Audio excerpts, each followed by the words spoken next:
समस्त सद्गुरु श्री साईनाथ महाराज की जय. Sri Sai Satcharitra, Chapter 2. Objective of writing the work: incapacity and boldness in undertaking the heated discussion, conferring the significant and prophetic title of Hemat Pant, and the necessity of a guru. Objective of writing the work. In this chapter, I described Sai Baba's miracle of checking and destroying the epidemic of cholera by grinding wheat and throwing the flour on the outskirts of the village. I also heard about some more miracles of Sai Baba, to my great delight, and this delight inspired me to write this poetic work. I also thought that the description of these grand miracles would be interesting and instructive to Baba's devotees and would destroy their sins. So I began to write about the sacred life and teachings of Sai Baba. The life of the saint is neither logical nor dialectical. It shows us the true and great path, incapacity and boldness in undertaking the work. Hemat Pant initially believed that he was not fit to undertake this work. He said, "I do not know the life of my intimate friend, and nor do I even know my own mind. Then how can I write the life of a saint or describe the nature of incarnations, which even the Vedas were unable to do? One must be a saint himself before he could know other saints. Then how can I describe their glory? To write about the life of a saint is the most difficult of undertakings. One may as well measure the depth of the water of the seven seas or enclose the sky with cloth. I knew that this was the most venturous of undertakings and that it might expose me to ridicule. I therefore invoked Sai Baba's grace. The most famous poet, saint of Maharashtra, Sri Gnaneshwar Maharaj, has stated that the Lord loves those who write about the lives of saints. The saints also have a peculiar method of getting the service, which the devotees long for successfully accomplishment. The saints inspire the work and the devotee becomes merely an indirect cause or instruct to achieve this end. For instance, in 1700 Shaka year, the poet Mahipati inspired to write about the lives of saints. Saints inspired him and got the work done. Similarly, in 1800 Shaka year, Das Ganu's service was accepted. The latter wrote 4 works: Bhakta Vijaya, Santa Vijaya, Bhakta Leelamrit, and Santa Kathamrit. In chapters 31, 32, and 33 of the Bhakta Leelamrit, and in chapter 57 of the Santa Kathamrit, the sweet life and teachings of Sai Baba are well depicted. These have separately been accomplished in the Sai Leela magazine. The readers are requested to read these chapters. Sai Baba's wonderful Leelas are also described in a small book named Sri Sainath Bhajanamala by Mrs. Savitri Bai Raghunath Tendulkar of Bandra. Das Ganu Maharaj has also composed various sweet poems on Sai Baba. A devotee named Amidas Bhavani Mehta has also published some stories about Baba in Gujarati. A few editions of Sainath Prabha, a magazine produced by Dakshina Bhiksha Sansthan of Shirdi, have also been published. Then one might ask the question, since so many works regarding Sai Baba exist, why should this Satcharitra be written and what is its necessity? The answer is plain and simple. The life of Sai Baba is as wide and deep as an infinite ocean, and everyone can dive deep into it and take out precious gems of knowledge and devotion and distribute them to aspiring public. The stories, parables, and the teachings of Sai Baba are indeed wonderful. They will give peace and happiness to people who are afflicted with sorrows and heavily loaded with the misery of this worldly existence, and will also bestow knowledge and wisdom, both in worldly and spiritual domains. If these teachings of Sai Baba, which are as interesting and instructive as Vedic lore, are listened to and meditated upon, the devotees will get what they long for: union with the Brahman, mastery in eightfold yoga, bliss of meditation, etc. So I thought that I should compile these stories and trust that would be my best service. This collection would be very delightful to those simple souls whose eyes were not blessed with Sai Baba's darshana. So I set about collecting Sai Baba's teachings and expressions, the outcome of his boundless and natural self realization. It was Sai Baba who inspired me in this matter. In fact, I surrendered my ego at his feet, thought that my path was clear and that he would make me quite happy here and in the next world. I could not myself ask Sai Baba to give me permission for this work, so I requested Mr. Madhavarao Deshpande, alias Shama, Baba's most intimate devotee, to speak to him for me. He pleaded for my cause and said to Sai Baba, "This Anna Sahib wishes to write your biography, so don't say that you are a poor begging fakir and there is no need to write it. Instead, if you agree and help him, your feet will accomplish the work. Without your consent and blessings, nothing can be done successfully." When Sai Baba heard this request, he has moved and blessed me by giving me his udi, sacred ashes, and placing his bone bestowing hand on my head said, "Let him make a collection of my stories and experiences and keep notes and memos. I will help him. He is only an outward instrument. I shall myself write my autobiography and satisfy the wishes of my devotees. He should get rid of this ego and surrender it at my feet. He who acts like this in life, him I help the most." And about my life stories, I serve him in his house in all possible ways. When his ego is completely annihilated and no trace of it remains, I myself shall enter into him and shall write about my own life. Hearing my stories and teachings will create faith in devotees' hearts and they will easily get self realization and bliss.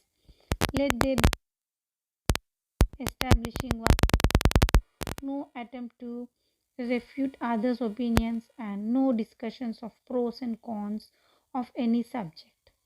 The word discussion reminded me of my promise to explain the story behind my receiving the title of Hematpat. And now I shall relate this story.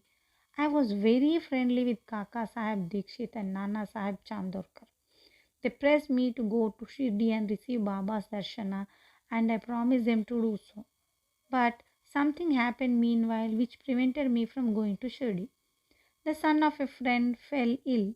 My friend tried all possible means, physical and spiritual, but the fever would not abate. At length, he got his guru to sit by side of his son's bed, but this too was of no avail. Hearing this, I thought to myself, what is the utility of the Guru? If he could not save my friend's son, if the Guru cannot do anything for us, why should I go to Shirdi at all? Thinking it in this way, I postponed my Shirdi trip. But the inevitable must happen, and it happened in my case as follows. Mr. Nana Sahib Chandorkar was going on tour to Bassein. From Thana he came to Dadar and was waiting for a train bound of Bassein. In the meanwhile, a Bandra local train arrived. He sat in it and came to Bandra, sent for me and took me to task for putting off my Shirdi trip.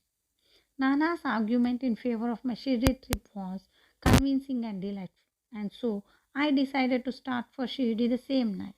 I packed my luggage and started for Shirdi. I planned to go to Dadar and from there to catch the train for Manmad. And so I booked myself a ticket to Dadar and sat in the train. As the train was about to start, a Muslim man came hastily to my compartment and, seeing all my paraphernalia, asked me where was I going. I told him my plan. He then suggested that I should go straight to Bodhibandar and not go down to Dadar, for the Manmad mail did not stop at Dadar at all. If this little miracle had not happened, I would not have reached Shirdi the next day as desired, and many doubts would have assailed me, but that was not to be. As fortune favored me, I reached Shirdi the next day before 10 a.m. Kaka Dikshit was waiting for me there. This was in 1910, and there was only one place, Satewada for lodging pilgrim devotees. After alighting from Tanga, I was anxious to receive darshana. When the great devotee, Tatya Sahib Nulkar, returned from masjid, he said that Sai Baba was at corner of Wada and that I should first receive Baba's preliminary darshan and then, after a bath, see him at leisure. Hearing this, I ran and prostrated before Baba, and my joy knew no bounds. I found more than what Nana Chandorkar had told me about. All my senses were satisfied and I forgot thirst and hunger. The moment I touched Sai Baba's feet, I began a new lease of life. I felt obliged to those who spurred me on and helped me to receive darshana, and I considered them my real relatives. I can never repay their debt. I can only remember them and prostrate before them. The peculiarity of receiving Sai Baba darshan, as I discovered, is that by receiving his darshana, our thoughts are changed. The force of previous actions is abated and gradually non-attachment or dispassion towards worldly objects grows. It is by the merit of actions in many past births that such darshana is attained. And if you see Sai Baba, the entire world becomes or assumes the form of Sai Baba. The heated discussion. The day I arrived in Shirdi, there was an argument between myself and Bala Sahib Bhate regarding the necessity of a guru.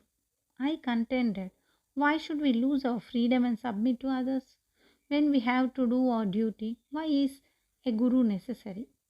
One must try his best and save himself. What can the guru do for a man who does nothing but sleeps indolently? And Mr. Bhate took up the other side and said, whatever is bound to happen must happen. Even great men have failed. Many proposes one way, but man proposes one way, but God disposes the other way. Brush aside your cleverness. Pride or egoism won't help you. This discussion with all its pros and cons went on for an hour or so, and as usual, we did not arrive at a decision. We had to stop the discussion ultimately, as we were both exhausted. The net result of this was that I had lost my peace of mind and discovered that unless there is strong body consciousness and egoism, there will be no argument. In other words, it is egoism which breeds arguments. The significant and prophetic title. When we later went to masjid, Baba asked Kaka Sahib Dikshit what was going on in Wada. What was the discussion about? And staring at me, Baba added, what did this Hemad Pant say? Hearing these words, I was rather surprised since the masjid was at a considerable distance from Satewada, where the discussion happened. How could Baba know about our discussion unless he was omniscient and the inner ruler of us all? I began to wonder why Sai Baba would call me by name Hemad Pant. This word is a shortened version of name Hemadri Pant. Hemadri Pant was a well-known minister of a Kings Mahadev and Ramdev of Devgiri of Yadav dynasty. He was very learned, good-natured and the author of works such as Chaturvarga Chintamani and Rajaprastha, Raj Prashasti. He invented and started new methods of accounting and was originator of Modi script. But I was quite the opposite and enormous of dull and mediocre intellect. So I could not understand why the name or title was conferred upon me. But upon thinking seriously about it, I thought that the title was a dart to destroy my ego, so that I would always remain meek and humble. It was also a compliment paid to me for my skill in the argument. When we look at things in retrospect, we know that Baba's calling Mr. Dhabolkar by the name Hemad Pant was significant and prophetic. As future years showed, he looked after the management of the Sai Sansthan very intelligently and maintained its accounts professionally. He was also the author of such a good work, The Sai Satcharitra, which deals with important spiritual subjects such as jnana, bhakti, dispassion, self-surrender and self-realization. About the necessity of a guru, Hemat Pant has left no note or memo, but about what Baba said regarding this subject.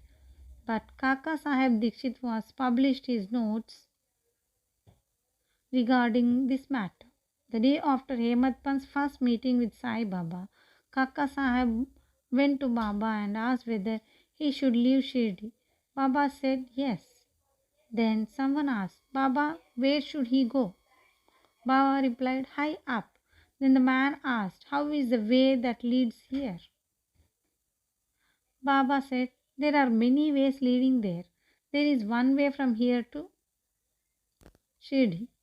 The way that begins here is difficult. There are tigers and wolves in the jungle of the way. Kaka Sahib then asked, but Baba, what if we take a guide with us? Baba answered then, there is no difficulty. The guide will take you straight to your destination, avoiding wolves, tigers and ditches on the way. If there is no guide, there is the danger of your being lost in the jungle of falling into ditches. Mr. Dhabulkar was present on the occasion and he thought that this was the answer Baba gave to the question about whether a guru was necessary.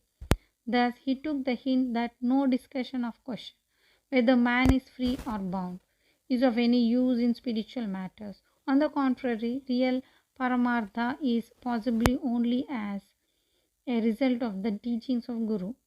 This is illustrated by the examples of great avatars like Rama, Krishna, who had to submit themselves to their gurus, Vashishta and Sandipani respectively, to attain self-realization. Therefore, the only virtues necessary for such progress are faith and patience. Bow to Sri Sai, peace be to all.